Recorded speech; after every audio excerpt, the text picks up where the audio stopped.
What if rebellion today isn't loud, but quiet? Not marching, not shouting, not breaking the system, but refusing to play its game. Stopping, resting, doing nothing. In a world obsessed with movement, stillness is a threat. When you stop producing, you stop feeding the machine. And suddenly, you're dangerous. We live in a culture that equates value with output. Your worth is measured in likes, hours, and hustle. You're praised when you're busy, shamed when you're lazy. But have you ever asked, busy for what? The world doesn't want you to pause. Because when you pause, you see. You see how tired you are. You see how empty it feels to always be running. You see the absurdity of the race. The philosopher Diogenes, centuries ago, lived in a barrel and mocked the powerful. But his greatest insult to the system wasn't his words. It was his refusal. Refusing to obey, to conform, to perform. While everyone else was climbing ladders, he was sitting still, free. Today, we don't live in barrels. We live in calendars, to-do lists, notifications. We are haunted by the pressure to be productive every second. Even rest has become scheduled. Even silence has to be earned. We've turned being into doing. And here's the truth no one tells you. You were not born to produce. You were born to experience, to wonder, to breathe, to exist. But society fears the unproductive, because the unproductive begins to question. When you slow down, you begin to feel again. And feelings are inconvenient in a world that wants efficiency. Joy can't be monetized. Grief can't be measured. Presence can't be optimized. We've become fluent in the language of urgency. But silence? Silence is a foreign tongue. It unnerves people, because silence is a mirror, and most people don't like what they see. So here's a radical thought. What if the revolution isn't out there, but in here? What if rebellion looks like logging off, taking a walk without your phone, sitting alone not to scroll but to be? Not because you're lazy, not because you're broken, but because you are human. Decelerer is a threat, because it reminds others of what they've lost, of what they've buried beneath deadlines and dopamine, of the self they abandoned for the illusion of progress. So if you're tired, it's not a weakness.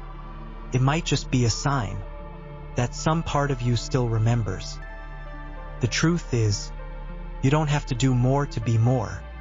Sometimes, doing less is how you finally hear what's always been inside you.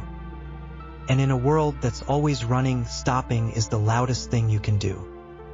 There was a time when time wasn't money, when the sun ruled the rhythm of the day, when people paused, talked, watched the wind move the trees. Then came the machines, and with them, the ticking clock replaced the beating heart. The Industrial Revolution didn't just change how we worked. It changed what we believed about work. Suddenly, stillness wasn't peace, it was wasted potential. You see, the idea that not doing is wrong didn't appear by accident. It was built, brick by brick, factory by factory, calendar by calendar. Before factories, rest was sacred. In ancient cultures, doing nothing wasn't laziness, it was wisdom. In ancient Greece, skol meant leisure, a time to think, reflect, grow. Today, school comes from that same word, but leisure has been buried under deadlines. Then came the Protestant work ethic, especially as described by Max Weber. A belief that working hard wasn't just good, it was holy, that success meant salvation, that idleness was sin. This belief took root, deep, and today it's everywhere. You're praised for being exhausted. You're respected for having no time. You're admired for sacrificing sleep, health, and relationships, all in the name of grind. But let me ask you, When did exhaustion become a badge of honor? When did rest become failure? Psychologists today talk about toxic productivity. It's the compulsive need to always be doing something, even when it harms you, even when you don't know why you're doing it anymore. Social media made it worse. Now you don't just work, you perform your work. You're not just productive, you look productive. Even your hobbies have to be monetized. Even your self-care must be optimized. You can't just read. You need a reading goal. You can't just walk. You need to track your steps. You can't just exist. You need to justify your existence. The result? Burnout is no longer rare, it's expected. It's the cost of being someone. But what if being someone doesn't mean doing everything? What if the true rebellion is to do less on purpose? Rest isn't the opposite of productivity. It's what makes real creation possible. Neuroscience shows that the brain makes its best connections during downtime. Einstein knew this. So did Nietzsche. They walked for hours alone, thinking, creating not from hustle but from space. Today, space feels like a luxury, but maybe it's survival. Because a life without pause becomes noise, and a self that never rests forgets who it is. You weren't made to run forever. You were made to feel, to breathe, to ask questions no machine can answer.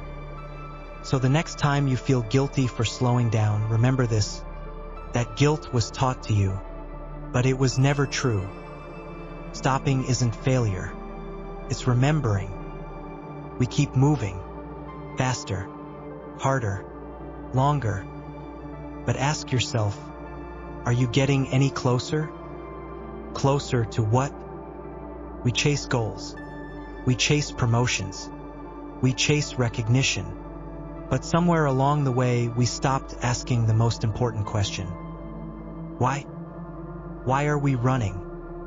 You wake up and your first thought isn't how you feel. It's what needs to be done. The emails, the messages, the notifications that scream, you're already behind. And that's the game. You never win, because the goalpost keeps moving. You graduate? Good. Now get a job. You get a job?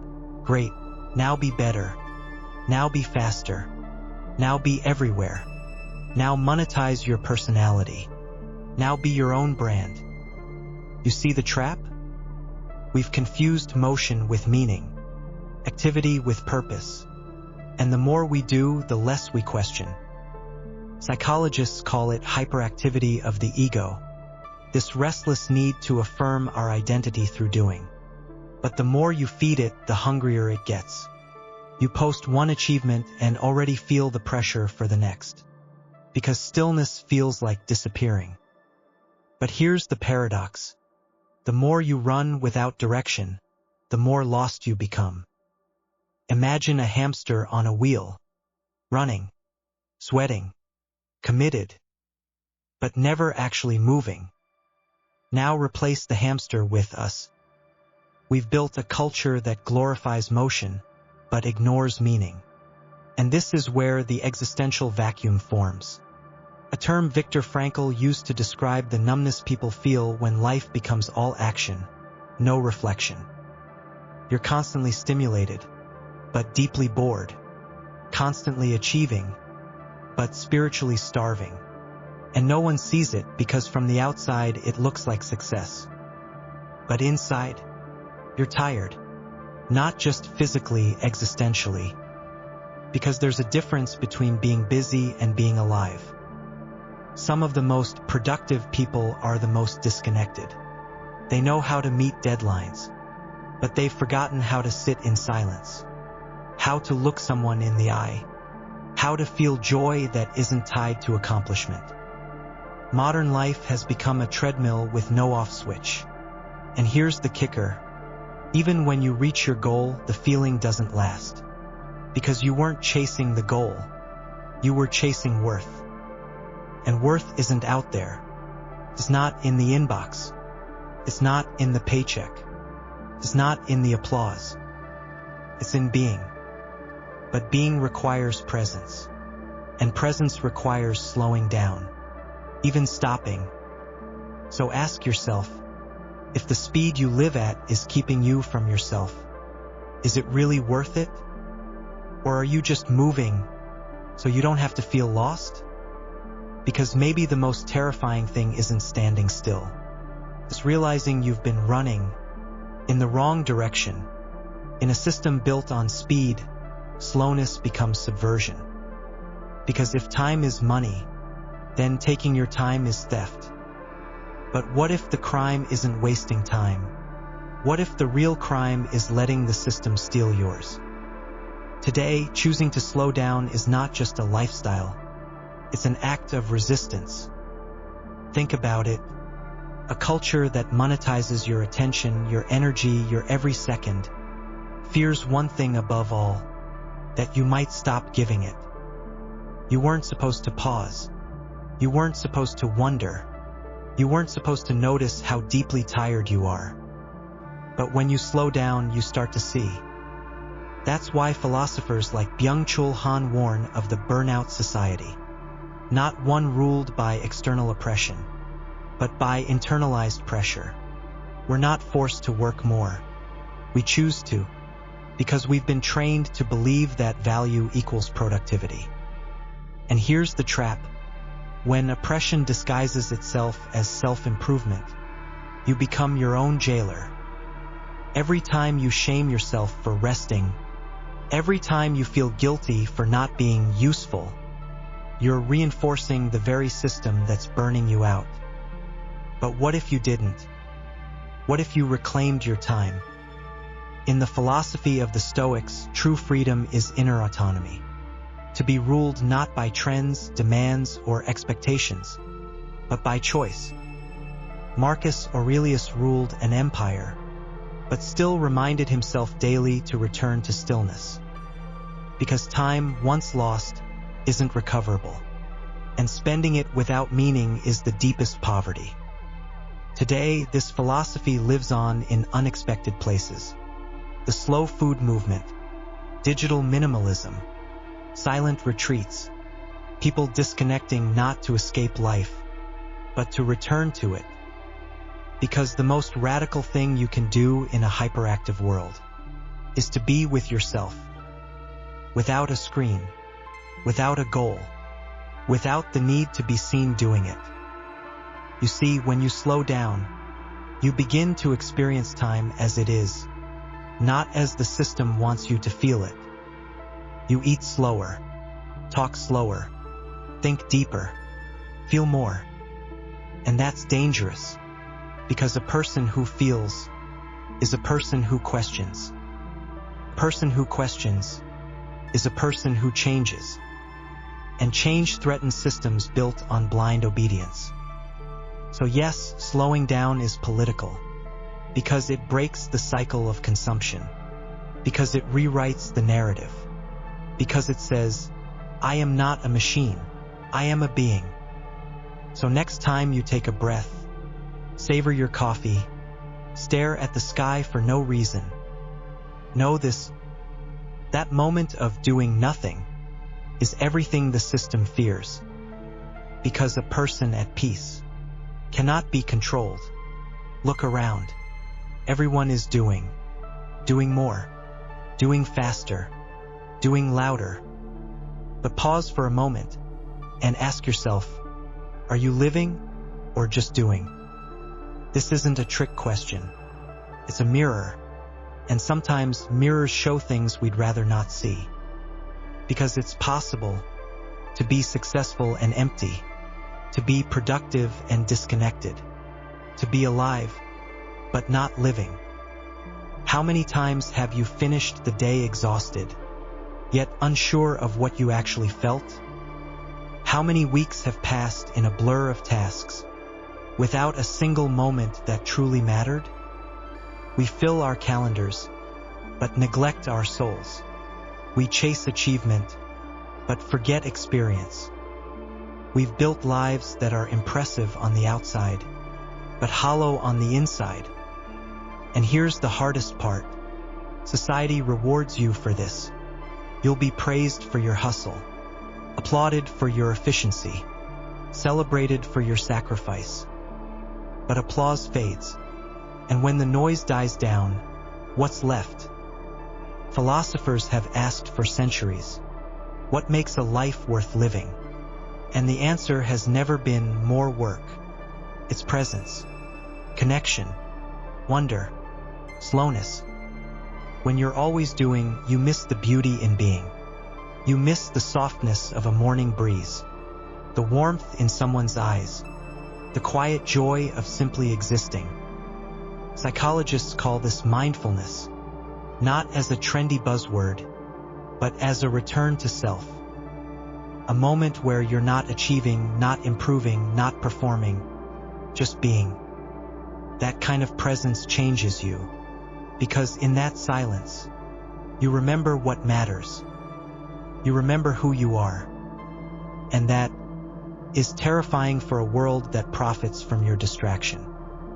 Because a present human is a powerful human, not easily manipulated, not easily sold to, not easily broken. So what if your burnout isn't your fault? What if the exhaustion you carry isn't weakness, but wisdom trying to speak? And what if decelerer isn't the end of your momentum, but the beginning of your meaning? Stop chasing time. Let it sit beside you. Listen to it. It has something to tell you. Because the question isn't, what did you get done today? The question is, what did you truly live today? And maybe, just maybe, the most productive thing you can do is to stop, to breathe, to feel, to exist. Not for the world, not for the likes, but for you. What we explored today is just a fragment, a soft whisper beneath the noise of modern life. But if it made you pause even for a second, then that moment of silence was louder than all the chaos. If you're still here, I see you, and I thank you. You're not alone in this. There's a quiet revolution rising among those brave enough to step off the treadmill and ask, what am I really chasing? If this message resonated, leave a comment, not for the algorithm, but for the conversation. And if you choose to stay, to explore deeper, you'll find more truths here, some comforting, some uncomfortable, but all of them yours to face. Like and subscribe only if it feels honest. This isn't about numbers. It's about meaning. Until next time, stay curious, stay awake, and above all, stay slow. Because in slowness, you finally remember, you were never a machine. You were always something more.